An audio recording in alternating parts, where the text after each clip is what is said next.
You obviously write for other people as well. So is it difficult to give certain songs away in that sense? Well, it depends who you're writing for. If I'm writing for a 19-year-old female pop star, it's unlikely that the content of the song is going to match what we do as a band, and there's going to be a sort of struggle there. So if I don't tend to write with people, I mean, put it this way, bands like us who are creating music themselves and doing their own thing, let's take Bears Den for instance, they don't write with other people, they write with themselves, they have a sound, they do what they do, same as us. People that are looking for songs and write with other writers tend to be the sort of recording artists more than sort of bands or stuff. So already it's quite a different end of the spectrum, so that helps. But on occasion there'll be songs that meet somewhere in the middle, and then a decision is made at the time. But usually before you write a song with somebody, you agree on where the song's going. And you make this clear distinction between, well, as you say, a recording artist and somebody who writes his own songs. And would you ever record a song written by somebody else? As a band? I don't think 100%. I mean, I'm always open to, you know, I have a specific few people that I've written with in the past that I'd be willing to try to write a song for this project for, but not without some input. You know, that's not that wouldn't feel right in any way. You know, I wouldn't rule it out if we ever come to a point that we think this song is so strong, and you know, just if the song. But I haven't heard. No, for me, I mean, I don't think I could deliver something vocally, especially, and believe it if I hadn't had any hand in it. It would feel a little bit too contrived. Because that's the thing. Is it? Well, you mentioned 19-year-old pop star. So, is it difficult to kind of place yourself in the position of a 19-year-old girl and write from that perspective? I really enjoy it. I really enjoy it. It's like acting, you know. It's like saying to an actor, "Oh, how do you, you know, how can you create a role?" It's just creating a role. It's trying to think like somebody else, whether it be male or female, young or old. You're just essentially using your imagination, and that's what being creative is about. And most creative people have a strong imagination, and I guess we can put ourselves in different situations to write for different, you know, different people. And yeah, you turn off certain alarms or filters, like the cliche alarm doesn't go off as quick. If you write for other people, it's like, oh, it's fine. So it's fun to, you know. It's almost liberating in a way then.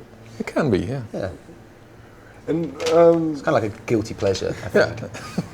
but for you, as you mentioned, singing, you need to have that connection with it to be able to sing it convincingly. Yeah, I would say so. So, what song on the record, you mentioned some of the first ones, what song did you capture this immediately when you wrote it? Did you know, okay, this is close to me? And all of them. Oh, okay. Yeah, there's not one song that doesn't mean something to me, you know. Whether it be, I mean, every song was written, I mean, lyrically, I suppose you're talking about, lyrically, every song has parts of me throughout it, okay. So, yeah. So can I assume then most of it is autobiographical? I don't think any one song is fully one thing or the other. There will be sentences that are very autobiographical. There'll be sentences that are imagination driven. That, you know, there's. I don't write one entire song which is completely about my first day of school. Okay. You know, there's little bits here and there of everything. You know, little different references to different people in my life and different feelings and different emotions throughout one song. Yeah, and I think best way to write is also to draw from real memories, but it doesn't have to be autobiographic at all. Just, you know, a bit of this, and it just, you know. And Jan, do you know when Rupert comes to the band with a lyric or a song? Do you know what it's about? Generally. Well, often I was in the same room, not always, but so we have talked about it. Okay. there are times that I do not know, and I like that actually too, because something like "Teach Me How to Dance with You" is, very clear.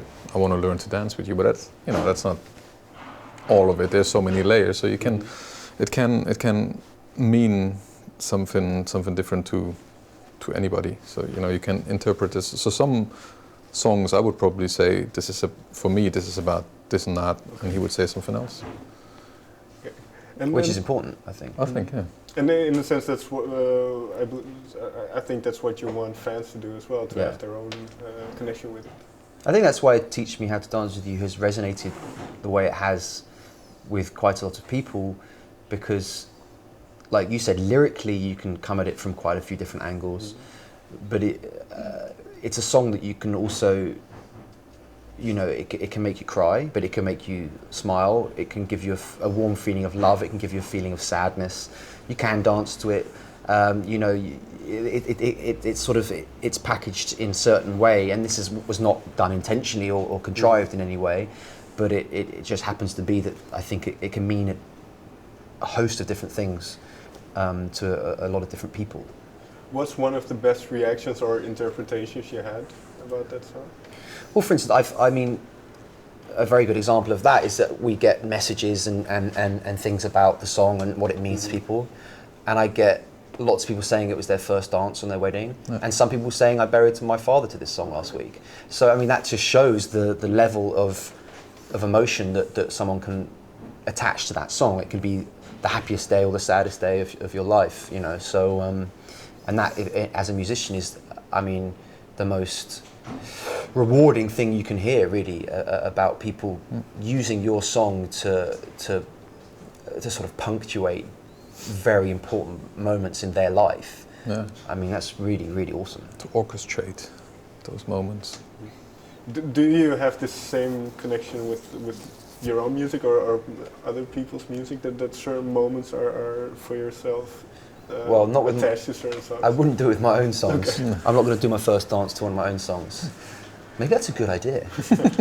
No, but of course, I have everyone. I have songs that mean a lot to me, and that I sort of are linked to specific memories and stuff. Jan here is unfortunately married, ladies, but you have specific songs.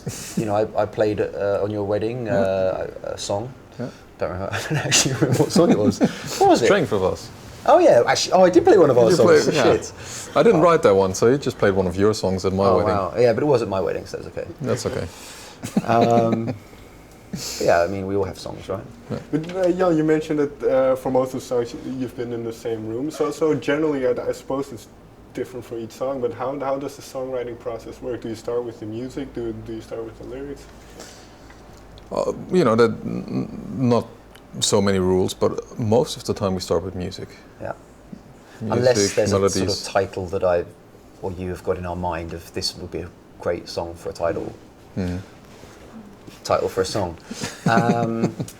But yeah, mostly how we work, and like you said, there's no rules. Some people work differently, but for us, we tend to write the song maybe almost in its entirety, at least up to the middle section, the middle eight, the bridge, so 2/3 of the way through.